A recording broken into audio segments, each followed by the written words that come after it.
You will own nothing and you will be happy. I don't know about you, but I think I'm going to pass.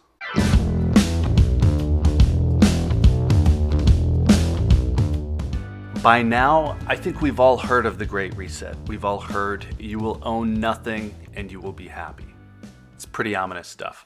Now, I'm sure YouTube will drop a link to the Wikipedia entry for the Great Reset, but if you aren't familiar, it was the agenda for the annual meeting of the World Economic Forum last year in June of 2020. Now, this is kind of a strange case because the World Economic Forum itself has no direct power. It's just that a lot of powerful people and a lot of powerful institutions attend. They are member organizations in some cases. So you can imagine how a message like this can run a certain course into casual concern. Maybe even spin into deeper or even wilder concerns. Now I try to stay focused on gold on this channel. I've never felt that gold needs any kind of additional fear drumming to support its cause. So I really haven't pushed that button. Honestly, it bugs me a little bit the way that so many people rely on fear triggers just to get more views. They try to get you plugged into their agenda by teasing the wildest version of any of those stories and then supply you with a common enemy. Now, in the case of the World Economic Forum, that is particularly easy to do because it is an international organization led by someone who seems like a very good Bond villain. But this is one of those really big issues, and it's kind of a nagging concern that's manifested in a single agenda. But I think the realistic challenge just gets lost in all this exaggeration and antagonization, if that's a word. It just isn't helping anyone. What I personally find helpful is just thinking through a plan rather than dwelling on it. Now, all the worst case scenarios that people are cooking up for clicks, well, that's the antagonization. Somebody is trying to mobilize you, but not mobilize you to do anything helpful. More to just keep you tuned into today's bad news and tomorrow's anxiety. Now I'm going to try to give you something that you can do to help yourself turn this around just a little bit, so stick with me. If you stay to the end of these videos, you know that I drop quotes in, and I'm a big fan of the writings of Seneca. Seneca was a Roman philosopher who's been dead for nearly 2,000 years, but his influence can still be seen just about everywhere. One of his quotes that I really like is, "True happiness is to enjoy the present without anxious dependence upon the future." Now there's some translation there. You'll see different versions of it. Another one, though, that I like is Mark Twain. We don't need to translate this. One of his that I like goes like this: "I've had a lot of worries in my life, most of which never happened." Now, the idea behind both of these is that you can sit around and worry about things that will probably never happen, maybe not even be reasonable concerns to begin with, or you can assess the actual situation and do something about it. I've mentioned in the past that I don't really purchase gold as a percentage of a portfolio. I think of it more in terms of an expense runway. So where you might base your burn rate on normal expenses, try to cover X number of months. My goal is 24. To me, that's doing something about it, giving myself 24-month minimum expense runway in case a concern like the wider economy possibly being in for a rug pull actually comes to pass. Maybe it's a personal issue, a health issue, a financial issue, whatever. But I think it's that wider rug pull that people are concerned about when they think about the Great Reset. And that's not something that I ignore, but if I do something about it, I get a plan in place, and I have tried to do that, then I can free up my brain. I don't have to worry about the future, and I can look at these gold purchases, and really any of my investments for that matter, and I can think in reasonable terms. I don't have to make wild mistakes for fear of missing out or just buying out of anxiety. So my plan, the plan that I just mentioned, building up that fallback, is something that I've been working on for about a decade. I make monthly gold purchases that don't really affect the rest of what I do, at least not in any dramatic way, and that has built up to a significant insurance plan. Now, some of the people that are stoking the fears of the Great Reset are also advocating for gold and silver, but just because I see precious metals as a solid defense against an economic rug pull does not mean that I would recommend that anyone run out and buy enough gold to cover 24 months of their own expenses. You could actually do more harm than good. It really depends on where you're at financially. The important part here is just getting your plan into place, not rushing to catch up to somebody else. And that's why I don't like when people use a platform like the Great Reset to scare others into thinking that they are screwed and there's either nothing that they can do about it or that they have to scramble to catch up or maybe even just lose your mind worrying about it. Now, your goal should be to get to a point of self-reliance, but your plan, the thing that you should focus on, is more about awareness and progress, working toward the goal of self-reliance, whatever that means to you.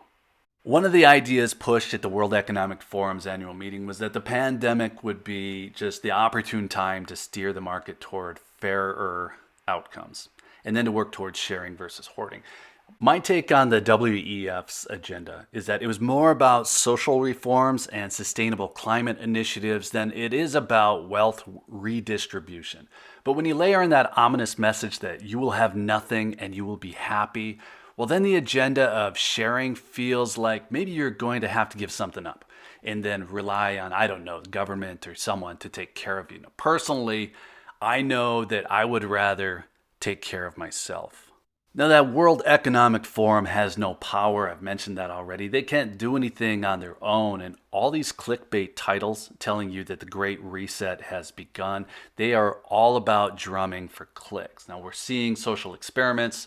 We're seeing economic policy experiments, and it is a chaotic time, but I can't come up with any that we could realistically attribute to the World Economic Forum. And there's just really not much to be done about those policies that have actually been put in place. And for all we know, some of them might actually work.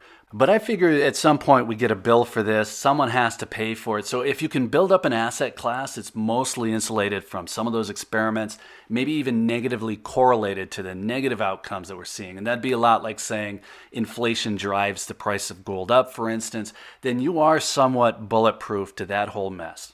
Now, there is nothing keeping you from saving cash. Instead, you don't need to buy gold and silver to get some of this possible independence, but there are unique drivers that will motivate you as you're buying precious metals. I've talked about that in the past. And they have an upside also that cash just does not have. And that's the real possibility for the price of metals to increase while the value of the dollar continues to get eaten away. You can argue whether or not gold is money, but there's no question that it's a financial asset and it's not impacted by an increase in money supply. So as all of these new programs and entitlements are rolled out, and we have historic money printing going on and asset buying by the central governments, the value of gold just doesn't depreciate the way the dollar does or other currencies do. And most people would actually say that increasing money supply will increase gold's value. So in a time where we're seeing historic spending from central governments and new digital options like cryptocurrencies are taking off, gold still offers that no-risk option. And that doesn't mean that its price doesn't fluctuate. That just means that it's not at risk of devaluation from government spending. And there's no backdoor risk of a rug pull like you run in a new asset class with no intrinsic value. Now, I personally get my money into cryptocurrency and I pull profit when I can. I research before I buy, I weigh the risks. I trade it pretty frequently, but I can't tell you what's driving the price of Bitcoin down right now, for instance. And I can't tell you whether the DeFi hacks from last week are real concerns for other DAOs going forward. It's a bit of a black box. Investing in those assets is primarily for quick profit. I can't see holding wealth in an asset class like that. That's really just ongoing speculation. I don't discount the recent growth in cryptocurrency. I've seen it myself, and I don't discount the future potential either. Again, I have plenty riding on crypto, but if you want actual insurance from a wide-scale economic issue, then you need some amount of asset stability. So as I mentioned earlier, I buy gold monthly, more or less with a dollar cost average plan, but I do time those purchases. That makes it a little bit different. This year I bought an ounce of gold each month, and then I bought more in March and I bought more in September because that's when it made the most sense for me. I think March was more about the price of gold and September was more about convenience, but there were multiple factors. You get the idea. So that is more than I've bought in the past. It was a quarter ounce a month for a long time. You just have to find the plan that works for you. And I've seen a few videos lately tying the purchase of silver to the Great Reset. Now, personally, I don't fall for the talk of buying silver over gold when the GSR is high. I buy the strongest asset. To me, that's gold. And then I speculate on the most likely winner, and that is just always changing.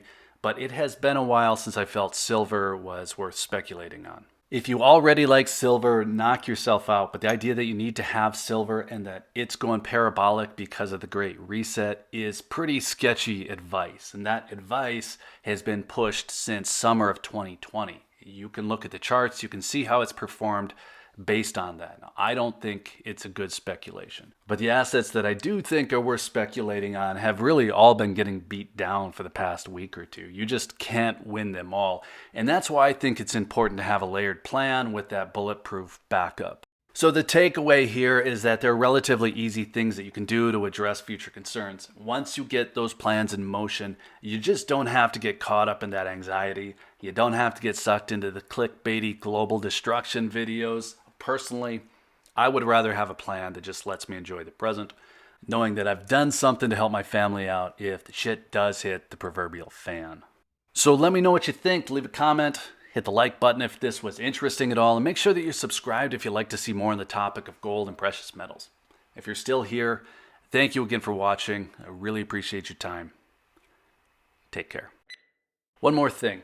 I did cut a few parts from this video. It just has been a little bit of a roller coaster lately, and a few of those things were getting maybe close to home. I'll explain more on the Discord server. So without being dramatic here, I'll just say thank you for all the kind words yesterday, and thank you for sticking around, humoring me while I direct some attention at lighter, shinier topics. Now, one of those topics is going to be this coin right here, but this has a longer story, and it is one that I'm going to have to come back to. So thank you again. I hope you're all well. Take care.